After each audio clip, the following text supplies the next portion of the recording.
Hijo y del Espíritu Santo. Amén. Ven Espíritu Santo. Dios te salve María, llena de gracia, el Señor es contigo, bendita tú eres entre todas las mujeres y bendito es el fruto de tu vientre Jesús. Santa María, Madre de Dios, ruega por nosotros pecadores, ahora y en la hora de nuestra muerte. Amén. Santo Tomás de Aquino, San Pío X, ruegan por nosotros. En nombre del Padre, del Hijo y del Espíritu Santo. Amén. Bien, tercera parte de la lectura comentada de la Pascendi.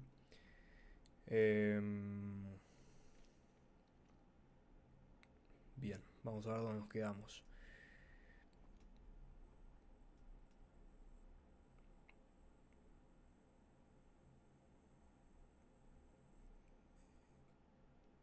Aquí estamos. La fe. ¿Qué es la fe para los modernistas? De nuevo repito, los que no hayan visto los primeros capítulos de la serie, conviene que los vean porque si no, no creo que entiendan. Aquí ya, venerables hermanos, se nos abre la puerta para examinar a los modernistas en el campo teológico. Mas porque es materia muy escabrosa, la reduciremos a pocas palabras. O sea, habiendo visto el fundamento filosófico del modernismo, ahora vemos la teología que está fundada sobre esa filosofía. Se trata pues de conciliar la fe con la ciencia, y eso de tal suerte que la una se sujete a la otra, o sea que la fe se sujete a la ciencia. En este género el teólogo modernista usa de los mismos principios que según vimos usaba el filósofo y los adapta al creyente, a saber, los principios de la inmanencia y el simbolismo. Simplicísimo es el procedimiento. El filósofo afirma el principio de la fe es inmanente, o sea, el principio de la fe es un sentimiento religioso inmanente de la conciencia, subjetiva. El creyente añade, ese principio es Dios, o sea, ese sentimiento es Dios.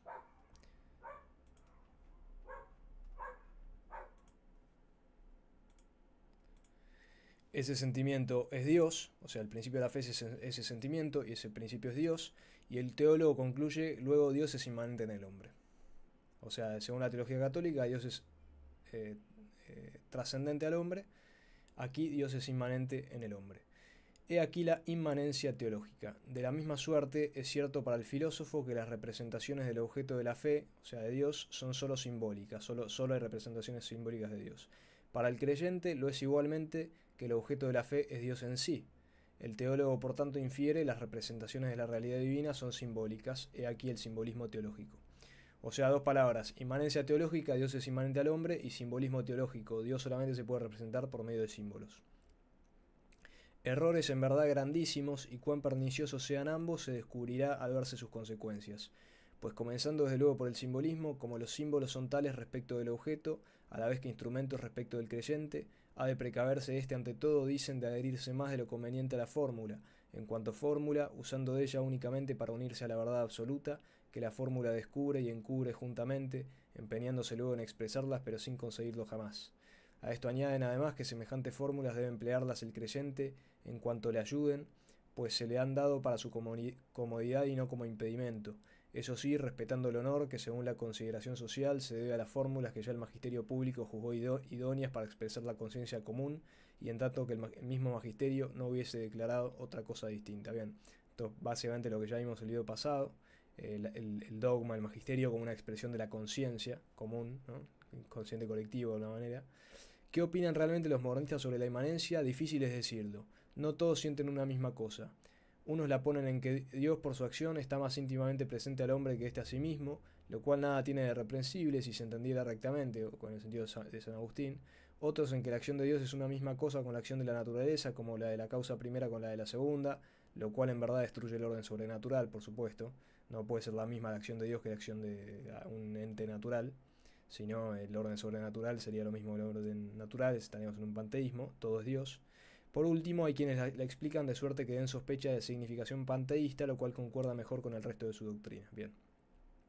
A este postulado de la inmanencia se junta otro que podemos llamar de permanencia divina. Difieren entre sí casi del mismo modo que difiere la experiencia privada de la experiencia transmitida por tradición.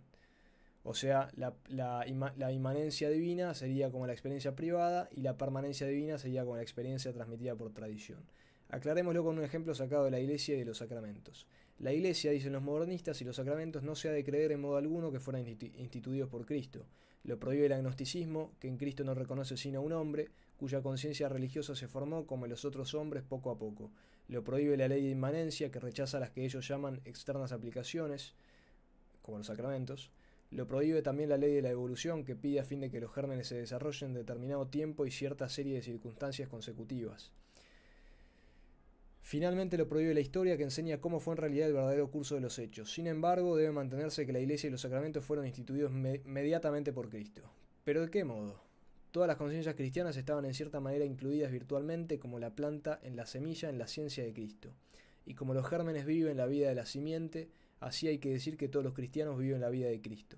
Mas la vida de Cristo, según la fe, es divina, luego también la vida de los cristianos. Si pues esta vida en el transcurso de las edades dio principio a la Iglesia y a los sacramentos, con toda razón se dirá que semejante principio proviene de Cristo y es divino. Así cabalmente concluyen que son divinas las Sagradas Escrituras y divinos los dogmas. Bien, esto está en la misma línea que lo que veíamos la vez pasada. La revelación, el catolicismo está fundado por Cristo, pero no como que Cristo lo fundó de modo objetivo, sino que el catolicismo en realidad nació de la conciencia religiosa de Cristo, que era un mero hombre, y su conciencia religiosa, bueno, dio lugar al catolicismo. Entonces todos ahora participamos de la conciencia religiosa de Cristo. Bueno, una herejía bárbara, ¿no? Y como tenemos que decir por la fe que Cristo es divino, entonces bueno, decimos que todos los elementos católicos son divinos, las Sagradas Escrituras, los dogmas, etc. Pero en realidad es todo un producto de la conciencia religiosa de Jesús, que proyectaba, bueno, y así, ¿no? A esto poco más o menos se reduce en realidad la teología de los modernistas. Pequeño caudal sin duda, pero sobreabundante si se mantiene que la ciencia debe ser siempre y en todo obedecida. Cada uno verá por sí fácilmente la aplicación de esta doctrina a todo lo demás que hemos dedecido. Segundo, el dogma. ¿Qué dicen los modernistas respecto del dogma? Hasta aquí hemos tratado el origen y naturaleza de la fe, pero siendo muchos los brotes de la fe, principalmente la Iglesia, el dogma, el culto, los libros que llamamos santos, conviene examinar qué enseñan los modernistas sobre estos puntos. Y comenzando por el dogma, cuál sea su origen y naturaleza, arriba lo indicamos, o sea, esto ya lo vimos en el video pasado, surge aquel de cierto impulso o necesidad en cuya virtud el creyente trabaja sobre sus pensamientos propios, para así ilustrar mejor su conciencia y la de los otros. O sea, es todo un trabajo intelectual para iluminar la propia conciencia. Todo este trabajo consiste en penetrar y pulir la primitiva fórmula de la mente, no en sí misma según el desenvolvimiento lógico, sino según las circunstancias, o como ellos dicen, con menos propiedad, vitalmente, o sea, según la época, de modo que el dogma puede cambiar. Y así sucede que en torno a aquella se forman poco a poco, como ya insinuamos, otras fórmulas secundarias, las cuales reunidas después en un cuerpo y en un edificio doctrinal, así que son sancionadas por el magisterio público, puesto que responden a la conciencia común, se denominan dogma. O sea, el dogma surge no de la revelación objetiva apostólica, sino de la conciencia común de los católicos, ¿no? A este se han de contraponer cuidadosamente las especulaciones de los teólogos, que aunque no vivan la vida de los dogmas, no se han de considerar del todo inútiles, ya para conciliar la religión con la ciencia y quitar su oposición, ya para ilustrar extrínsecamente y defender la misma religión, y acaso también podrán ser útiles para allanar el camino a algún nuevo dogma futuro. Bueno, en esto estamos de acuerdo con los modernistas, ¿no? Para eso, no solo para eso, pero para eso en cierto aspecto sirve la teología, ¿no? En lo que mira al culto sagrado, poco habría que decir, a no comprenderse bajo este título los sacramentos, sobre los cuales defienden los modernistas gravísimos errores. El culto, según enseñan, o sea, la liturgia, la misa, todo eso, brota de un doble impulso o necesidad. Porque en su sistema, como hemos visto, todo se engendra, según ellos aseguran, en virtud de impulsos íntimos o necesidades. Una de ellas es para dar a la religión algo de sensible, o sea, los sacramentos son para dar a la religión algo de sensible. La otra a fin de manifestarla, lo que no puede en ningún modo hacerse sin cierta forma sensible y actos santificantes que se han llamado sacramentos. Estos para los modernistas son puros símbolos o signos, aunque no destituidos de fuerza. Para explicar dicha fuerza se valen del ejemplo de ciertas palabras que vulgarmente se dice haber hecho fortuna, pues tienen la virtud de propagar ciertas nociones poderosas e impresionan de modo extraordinario los ánimos superiores. Como esas palabras se ordenan a tales nociones, así los sacramentos se ordenan al sentimiento religioso, nada más. Hablarían con mayor claridad si afirmaran que los sacramentos se instituyeron únicamente para alimentar la fe, pero eso ya lo condenó el Concilio de Trento. Si alguno dijere que estos sacramentos no fueron instituidos sino solo para alimentar la fe, sea excomulgado. O sea, los sacramentos no son signos eficaces de la gracia de Dios, no transmiten la gracia que salva. Esto vinculado al tema de la gracia y la libertad también. No transmiten la gracia que salva, no purifican, no sanan, sino que son meramente signos para poner de manifiesto de modo externo la religión católica que surge de la conciencia individual.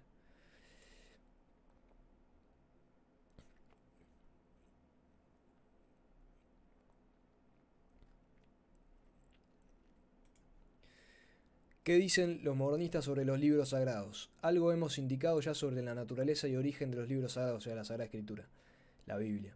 Conforme al pensar de los modernistas, podría no definirlos rectamente como una colección de experiencias, no de las que estén al alcance de cualquiera, sino de las extraordinarias e insignes que suceden en toda religión.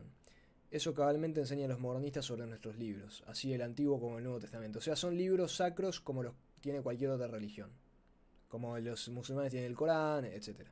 En sus opiniones, sin embargo, advierten astutamente que aunque la experiencia pertenezca al tiempo presente, no obsta para que tome la materia de lo pasado y aún de lo futuro en cuanto el creyente, o por el recuerdo de nuevo vive lo pasado a manera de lo presente, o por anticipación hace lo propio con lo futuro, lo que explica cómo pueden computarse entre los libros sagrados los históricos y apocalípticos. Así pues, en esos libros Dios habla en verdad por medio del creyente, mas según quiere la teología de los modernistas, solo por la inmanencia y permanencia vital. O sea, Dios no habla por medio de la escritura objetivamente, de un modo auténtico, interpretado por el magisterio católico objetivo, sino por la inmanencia, por el sentimiento, por lo que cada uno siente, por lo que cada uno interpreta, bien protestante, ¿no? Se preguntará entonces qué dicen los modernistas de la inspiración.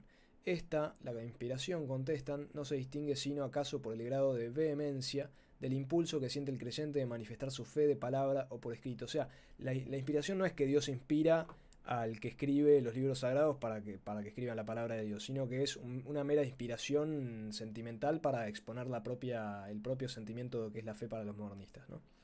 Algo parecido tenemos en la inspiración poética, por lo que dijo uno, Dios está en nosotros, al agitarnos Él nos enardecemos, esto dijo un modernista, ¿no? Así es como se debe afirmar que Dios es el origen de la inspiración de los sagrados libros. Añaden además los modernistas que nada absolutamente hay en dichos libros que carezca de semejante inspiración, en cuya afirmación podría uno creerlos más ortodoxos que a otros modernos que restringen algo la inspiración, como por ejemplo cuando excluyen de ellas las citas que se llaman tácitas, bien. Mero juego de palabras, simples apariencias. Pues si juzgamos la Biblia según el agnosticismo, a saber, como una obra humana compuesta por los hombres para los hombres, aunque se dé al teólogo el derecho de llamarla divina por inmanencia, ¿cómo en fin podrá restringirse la inspiración? Aseguran sí los modernistas la inspiración universal de los libros sagrados, pero en el sentido católico no admite ninguna. O sea, inspiración como poética, ¿no? El hombre con su sentimiento, con su fe inmanente, con su revelación subjetiva de conciencia, se siente inspirado a difundirlo, bueno, y escribe. Esa es la inspiración, pero no tiene nada que ver con la inspiración católica, ¿no? ¿Qué dicen los modernistas sobre la Iglesia? Más abundante materia de hablar ofrece cuanto la escuela modernista fantasea acerca de la Iglesia. Ante todo, fíjense cómo habla San Pío X, ¿no? Los hace pelota. Ante todo suponen que debe su origen a una doble necesidad. La Iglesia se debe a una doble necesidad. Una que existe en cualquier creyente y principalmente en el que ha logrado alguna primitiva y singular experiencia para comunicar a otros su fe. Otra, después que la fe ya se ha hecho común entre muchos, está en la colectividad y tiende a reunirse en sociedad para conservar, aumentar y propagar el bien común. ¿Qué viene a ser pues la Iglesia? Fruto de la conciencia colectiva o de la unión de las ciencias particulares, las cuales, en virtud de la permanencia vital, dependen de su primer creyente, esto es, de Cristo si se trata de los católicos. Esto es parecido a lo que veíamos antes. Cristo el primer católico porque tuvo la primera experiencia religiosa y todos compartimos de su conciencia, ¿no? Ahora bien, cualquier sociedad necesita de una autoridad rectora que tenga por oficio encaminar a todos los socios a un fin común y conservar prudentemente los elementos de cohesión que en una sociedad religiosa consisten en la doctrina y culto. De aquí surge en la Iglesia Católica una triple autoridad, disciplinar, dogmática, litúrgica. La naturaleza de esta autoridad se ha de colegir de su origen y de su naturaleza se deducen los derechos y obligaciones. En las pasadas edades fue un error común pensar que la autoridad venía de fuera a la Iglesia, esto es, inmediatamente de Dios. Eso es como es realmente, lo que niegan los modernistas, y por eso con razón se la consideraba como autocrática, pero tal creencia ahora ya está envejecida, y así como se dice que la Iglesia nace de la colectividad de las conciencias, por igual manera la autoridad procede vitalmente de la misma Iglesia, o sea, de la gente, ¿no? Como dicen los masones. Y como está condenado por San Pío X en el Catecismo. La autoridad, pues, lo mismo que la Iglesia, brota de la conciencia religiosa a la que por lo tanto está sujeta, y si desprecia esa sujeción, obra tiránicamente. Esto, aclaro, para los alumnos de la disputación, lo que digo ahora no tiene tanta importancia, pero para los que siguen este canal, que saben el trabajo que hicimos sobre el tradicionalismo cismático, Este elemento modernista está presente en todas las sectas tradicionalistas, las cismáticas, por supuesto, ¿no? No hablo aquí de grupos tradicionales católicos. Que Dios los bendiga, por supuesto. ¿Por qué digo esto? Porque ahí la jurisdicción que no tienen los sacerdotes dicen que la tienen porque el pueblo se las da, ¿no? O sea, la autoridad viene del pueblo, para ellos. Bien, sigo diciendo, en la Payendi, sigo leyendo. Vivimos ahora en una época en que el sentimiento de la libertad ha alcanzado su mayor altura. En el orden civil, la conciencia pública introdujo el régimen popular. Pero la conciencia del hombre es una sola, como la vida. Luego, si no se quiere excitar y fomentar la guerra intestina en las conciencias humanas, tiene la autoridad eclesiástica el deber de usar las formas democráticas, tanto más cuanto que si no las usa, le amenaza la destrucción. Loco en verdad sería quien pensara que en el ansia de la libertad que hoy florece pudiera hacerse alguna vez cierto retroceso. Estrechada y acorralada por la violencia, estallará con más fuerza y lo arrastrará todo, iglesia y religión juntamente. Así discurren los modernistas, quienes se entregan, por lo tanto, de lleno a buscar los medios para conciliar la autoridad de la Iglesia con la libertad de los creyentes. Pero no solo dentro del recinto doméstico tiene la Iglesia gentes con quienes conviene que se entienda amistosamente, también las tiene fuera. No es ella la única que habita en el mundo, hay asimismo otras sociedades a las que no puede negar el trato y comunicación. Cuáles pues sean sus derechos, cuáles sus deberes en orden a las sociedades civiles, es preciso determinar, pero ello tan solo con arreglo a la naturaleza de la Iglesia, según los modernistas nos las han descrito, en lo cual se rigen por las mismas reglas que para la ciencia y la fe mencionamos. Allí se hablaba de objetos, aquí de fines, y así como por razón del objeto, según vimos, son la fe y la ciencia extrañas entre sí, como vimos en los capítulos anteriores, de idéntica suerte lo son el Estado y la Iglesia por sus fines. Es temporal el fin del Estado, es espiritual el fin de la Iglesia. O sea, también el modernista quiere la separación de la Iglesia y del Estado. Fue ciertamente lícito en otra época subordinar lo temporal a lo espiritual y hablar de cuestiones mixtas en las que la Iglesia intervenía cual reina y señora porque se creía que la Iglesia había sido fundada inmediatamente por Dios como autor del orden sobrenatural, pero todo esto ya está rechazado por filósofos e historiadores, obviamente los modernos. Luego el Estado se debe separar de la Iglesia como el católico del ciudadano, por lo cual todo católico, al ser también ciudadano, tiene el derecho y la obligación, sin cuidarse de la autoridad de la Iglesia, pospuestos los deseos, consejos y preceptos de ésta, y aún despreciadas sus reprensiones, de hacer lo que juzgue más conveniente para la utilidad de la patria. Señalar bajo cualquier pretexto al ciudadano el modo de obrar es un abuso del poder eclesiástico que con todo esfuerzo debe rechazarse. Un delirio total, la separación de Iglesia y Estado, como si la Iglesia no le tuviera que decir a la sociedad qué es lo que tiene que hacer para irse al cielo, ¿no? Y dejar que hagan lo que quieran para que se condenen, ¿no? Un delirio modernista. Bien, ¿qué más? Las teorías, la condena de la separación de la Iglesia y Estado ya aparece en muchos otros pontífices, ¿no? Tanto posteriores como previos a Pío X. Las teorías de donde estos errores manan, venerables hermanos, son ciertamente las que solemnemente condenó nuestro predecesor Pío VI en su Constitución Apostólica Autorem Fidei, como decía recién. Por ejemplo, dice la proposición 2 de Autorem Fidei, que está condenada, dice la proposición que dice que la potestad ha sido dada por Dios a la Iglesia para comunicarle a los pastores, que son sus ministros, en orden a la salvación de las almas, entendida de modo que de la comunidad de los fieles se deriva en los pastores el poder del ministerio y régimen eclesiástico, es herética. Esto es lo que decíamos de que algunas sectas tradicionalistas dicen que el poder o la autoridad o la jurisdicción viene del pueblo, ¿no? Esto está condenado como herejía. Proposición 3 de Autorem Fidei. Además, la proposición que afirma que el pontífice romano es cabeza ministerial, explicada de suerte que el romano pontífice, no de Cristo en la persona de San Pedro, sino de la Iglesia, reciba la potestad de ministerio, que como sucesor de Pedro, verdadero vicario de Cristo y cabeza de toda la Iglesia, posee en la universal Iglesia, es herética. Esto porque esto va en contra de algunos sedevacantistas que dicen que niegan que el sumo pontífice reciba su jurisdicción directamente de Cristo, como ciertamente lo es, ¿no? Mas no le satisface a la escuela de los modernistas que el Estado sea separado de la Iglesia, así como la fe en los elementos que llaman fenoménicos debe subordinarse a la ciencia, así en los negocios temporales la Iglesia debe someterse al Estado, o sea, la Iglesia debe someterse al Estado y no el Estado a la Iglesia. Tal vez no lo digan abiertamente, pero por la fuerza del raciocinio se ven obligados a admitirlo. En efecto, admitido que en las cosas temporales solo el Estado puede poner mano, si acaece que algún creyente, no contento con los actos interiores de religión, ejecuta otros exteriores como la administración y recepción de sacramentos, estos caerán necesariamente bajo el dominio del Estado. ¿Por qué? Porque los sacramentos son cosas temporales, ¿no? Entonces, ¿qué será de la autoridad eclesiástica? Como ésta no se ejercita sino por actos externos, quedará plenamente sujeta al Estado. Muchos protestantes liberales, por la evidencia de esta conclusión, suprimen todo culto externo sagrado y aún también toda sociedad externa religiosa y tratan de introducir la religión que llaman individual. Algo de esto se vio en la crisis del COVID, ¿no? Cuando de alguna manera parecía de facto que la iglesia se sometía al Estado, ¿no? Con el tema de la prohibición de las misas, del culto, todo eso. Y si hasta ese punto no llegan claramente los modernistas, piden entre tanto por lo menos que la iglesia de su voluntad se dirija donde ellos la empujan y que se ajuste a las formas civiles. Esto por lo que atañe a la autoridad disciplinar. O sea, la iglesia se tiene que ajustar a la época, a la civilización de la época, a la polis de la época. Porque muchísimo peor y más pernicioso es lo que opinan sobre la autoridad doctrinal y dogmática. ¿Qué dicen sobre el magisterio de la iglesia? He aquí cómo discurren. La sociedad religiosa no puede verdaderamente ser una si no es una la conciencia de los socios y una la fórmula de que se valgan. Ambas unidas exigen una especie de inteligencia universal a la que incumba encontrar y determinar la fórmula que mejor corresponda a la conciencia común, y a aquella inteligencia le pertenece también toda la necesaria autoridad para imponer a la comunidad la fórmula establecida. De nuevo, el dogma como expresión de la conciencia colectiva. Y en esa unión como función, tanto de la inteligencia que elige la fórmula cuanto de la potestad que la impone, colocan los modernistas el concepto del magisterio eclesiástico.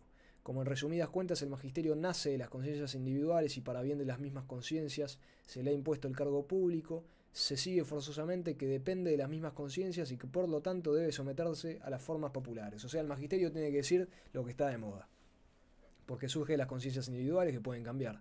El magisterio no está instituido por Jesucristo, no tiene nada que ver con la tradición bimilenaria de la Iglesia, ¿no? Es por lo tanto no uso sino un abuso de la potestad que se concedió para utilidad prohibir a las conciencias individuales manifestar clara y abiertamente los impulsos que sienten y cerrar el camino a la crítica impidiéndole llevar el dogma a sus necesarias evoluciones. De igual manera, en el uso mismo de la potestad se ha de guardar moderación y templanza. Condenar y proscribir un libro cualquiera sin conocimiento del autor, sin admitirle ni explicación ni discusión alguna, es en verdad algo que raya en tiranía. O sea, obviamente la iglesia muchas veces condena libros porque ahora ya no lo hace más, pero porque son heréticos y llevan a las almas a la perdición. Esto a los modernistas no les gusta porque iría en contra de la libertad, ¿no? La libertad de opinión, también condenada por los papas preconciliares sobre todo. Por lo cual se ha de buscar aquí un camino intermedio que deje a salvo los derechos todos de la autoridad y de la libertad. Mientras tanto, el católico debe conducirse de modo que en público se muestre muy obediente a la autoridad, sin que por ello cese de seguir las inspiraciones de su propia personalidad.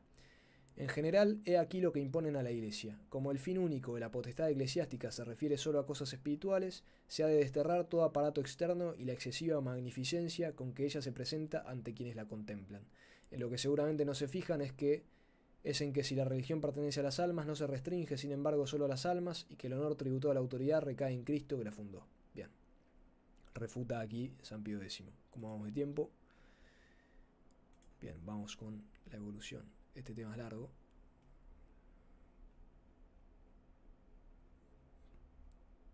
Larguísimo. Porque acá se mete todo el tema de la... Acá hay subdivisiones que no aparecen en esta edición. Vamos a verlo. La evolución. Para terminar toda esta materia sobre la fe y sus variantes gérmenes, resta, venerables hermanos, oír en último lugar las doctrinas de los modernistas acerca del desenvolvimiento de entrambas cosas. Hay aquí un principio general. En toda religión que viva, nada existe que no sea variable y que por lo tanto no deba variarse, ¿no? Ya lo vimos. Todo tiene que cambiar. De donde pasan a lo que en su doctrina es casi lo capital, a saber de evolución. Si pues no creemos que el dogma, la iglesia, el culto sagrado, los libros que como santos reverenciamos y aún la misma fe languidezcan con el frío de la muerte, deben sujetarse a las leyes de la evolución. No sorprenderá esto si se tiene en cuenta lo que sobre cada una de esas cosas enseñan los modernistas, porque puesta la ley de la evolución, hallamos descrita por ellos mismos la forma de la evolución. Y en primer lugar, en cuanto a la fe, la primitiva forma de la fe, dicen, fue rudimentaria y común para todos los hombres, porque brotaba de la misma naturaleza y vida humana.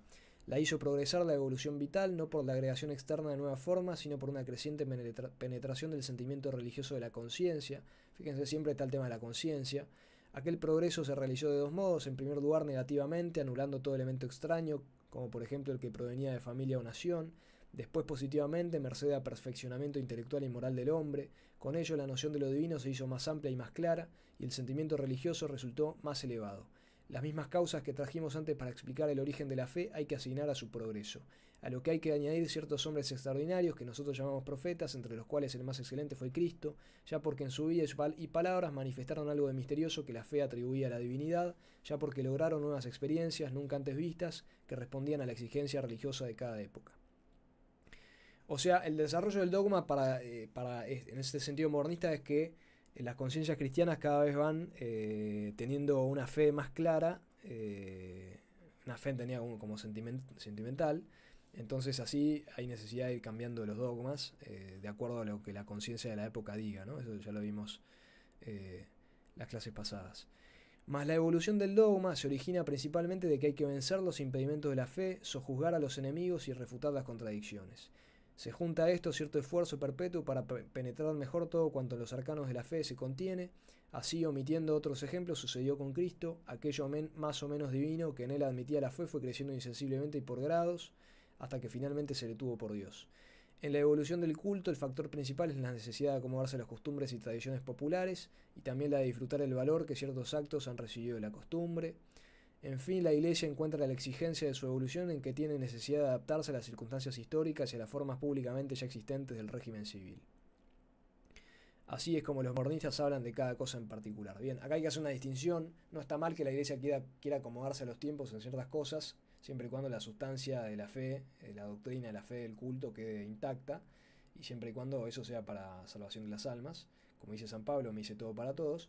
Los modernistas lo que quieren es que cambie la esencia, la sustancia de la religión católica para acomodarse a la época. O sea, quieren destruir la religión. Eso es el acomodamiento que condena San Pío X.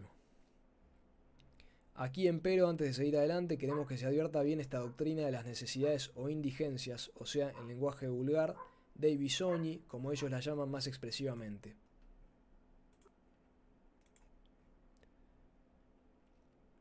Pues ella es como la base y fundamento no solo de cuanto ya hemos visto, sino también del famoso método que ellos denominan histórico.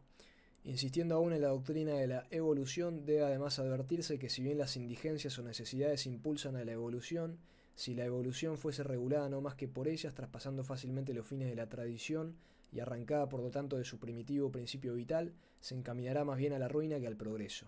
Por lo que, ahondando más en la mente de los modernistas, diremos que la evolución proviene del encuentro opuesto de dos fuerzas, de las que una estimula el progreso, mientras la otra pugna por la conservación.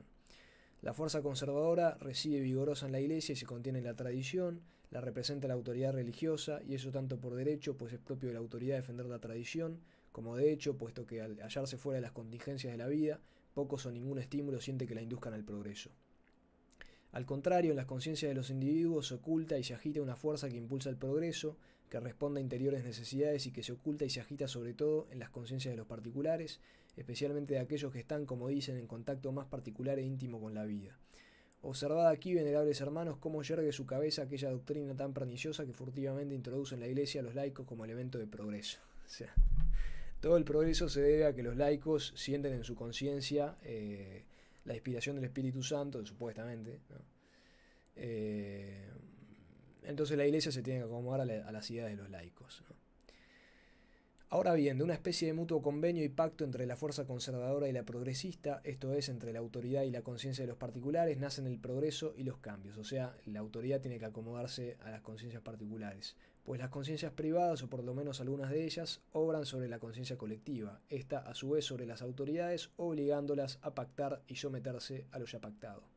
Fácil es ahora comprender por qué los modernistas se admiran tanto cuando comprenden que se les reprende o castiga. Lo que se les achaca como culpa lo tienen ellos como un deber de conciencia, por eso siempre están en contra de la autoridad, ¿no? Y desprecian el magisterio de la Iglesia, los dogmas, la tradición, etc. Nadie mejor que ellos comprende las necesidades de las conciencias, nadie mejor que los modernistas, pues la penetran más íntimamente que la autoridad eclesiástica. En cierto modo reúnen en sí mismos aquellas necesidades y por ello se sienten obligados a hablar y a escribir públicamente. Los castiga si gusta la autoridad, ellos se apoyan en la conciencia del deber y por íntima experiencia saben que se les debe alabanzas y no reprensiones. O sea, hay como un endiosamiento de la conciencia individual. Ya se les alcanza que ni el progreso se hace sin luchas, ni hay luchas sin víctimas. Sean ellos pues las víctimas a ejemplo de los profetas y Cristo. Ni porque se les trate mal odian a la autoridad, confiesan voluntariamente que ella cumple su deber, solo se quejan de que no se les oiga porque así se retrasa el supuesto progreso de las almas. Llegará no obstante la hora de destruir esas tardanzas, pues las leyes de la evolución pueden refrenarse, pero no del todo aniquilarse. Continúan ellos por el camino emprendido, lo continúan aún después de reprendidos y condenados, encubriendo su increíble audacia con la máscara de una aparente humildad. Acá de nuevo habla de la soberbia de los modernistas. Doblan fingidamente sus servicios, pero con sus hechos y con sus planes prosiguen más atrevidos lo que emprendieron, y obran así a ciencia y conciencia, ora porque creen que la autoridad debe ser estimulada y no destruida, ora porque les es necesario continuar en la Iglesia a fin de cambiar insensiblemente la conciencia colectiva. Entonces, ¿por qué permanecen en la Iglesia los modernistas? Porque quieren cambiar a la Iglesia. Ese es el veneno modernista. Los modernistas infiltran a la Iglesia, porque la quieren cambiar desde adentro, ¿no? Por eso son los herejes más peligrosos de toda la historia. Pero al afirmar eso no caen en la cuenta de que reconocen que disiente de ellos la conciencia colectiva y que por lo tanto no tienen derecho alguno de ir proclamándose intérpretes de la misma. Así pues, venerables hermanos, según la doctrina y maquinaciones de los modernistas, nada hay estable, nada inmutable en la Iglesia, en la cual sentencia les precedieron aquellos de quienes nuestro predecesor Pío IX ya escribía: esos enemigos de la revelación divina, prodigando estupendas alabanzas al progreso humano, quieren con temeraria y sacrílega osadía introducirlo en la religión católica como si la religión fuese obra de los hombres y no de Dios, o algún invento filosófico que con trazas humanas pueda perfeccionarse. O sea, acá de fondo hay una falta de fe sobrenatural de que la Iglesia es santa y es divina, es una institución divina. Entonces, como piensan que es solo humana, puede cambiar, ¿no? En cambio, si fuera divina, sería inmutable en ciertos aspectos, y en ciertos aspectos no podría cambiar.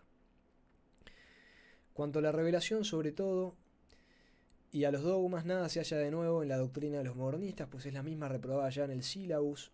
Esto ya lo dijimos, lo salteo, ¿no? Sobre cómo quieren cambiar los dogmas. Después que entre los partidarios del modernismo hemos examinado al filósofo, al creyente, al teólogo, resta que igualmente examinemos al historiador, al crítico, al apologista y al reformador. Bien, aquí empieza entonces a estudiar al modernista como historiador, al modernista como crítico, al modernista como apologista, al modernista como reformador. Esto lo seguimos en el próximo video. Gloria al Padre, al Hijo y al Espíritu Santo, como en el principio, ahora y siempre, por los siglos de los siglos. Amén. En nombre del Padre, del Hijo y del Espíritu Santo. Amén. María Santísima, destructora de las herejías, ruega por nosotros. Si te gusta el contenido, podés donar lo que vos quieras en Patreon, en PayPal o en Mercado Pago. Están todos los links, toda la información en el comentario de este video.